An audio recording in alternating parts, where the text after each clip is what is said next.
Guys, punta tayo dyan sa taas na gawa tayo ng bitag ng pugo. Ano yung pugo, guys? Wala kasi kanyang ulang, guys. Baka makahuli. Dile, pwede dile. Dito, guys, baka pwede na dito. Inisan lang natin.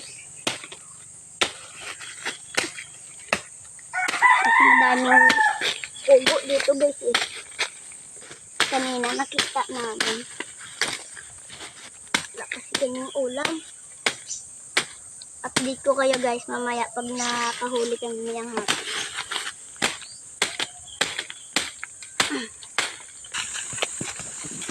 Guys, ngayon ay kukuha tayo ng bayabas pang ano pang bawog, diba?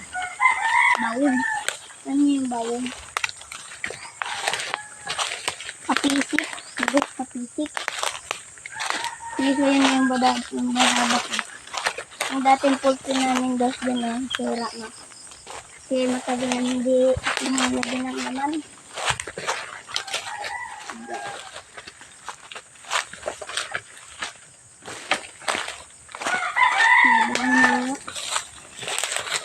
Dito, mga damo. Yes, naalala nyo pa, guys, yung nagkuha tayo dito ng sambong. Ito ay yung sambong, guys. Ang dami dito. Sige tayo, guys, baka may snake plant. Yan, guys, kuya ko na lang ang nagkuha ng papisi ko. Kasi mahirap mag-akyat eh. Buti siya mataas. Hindi so yung papisi ko. Sanga ng bayabas. Yan, pwede na yan. Be.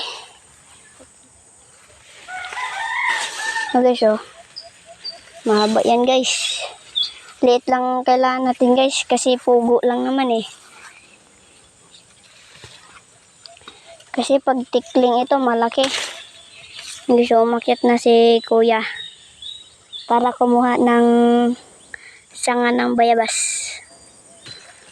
Ito, guys, nakuha na yung kay kuya, guys. Eh. Yan. Madami kasing damo. Ang kalat na ng mga sambong dito, guys. Comment lang ngayon, guys.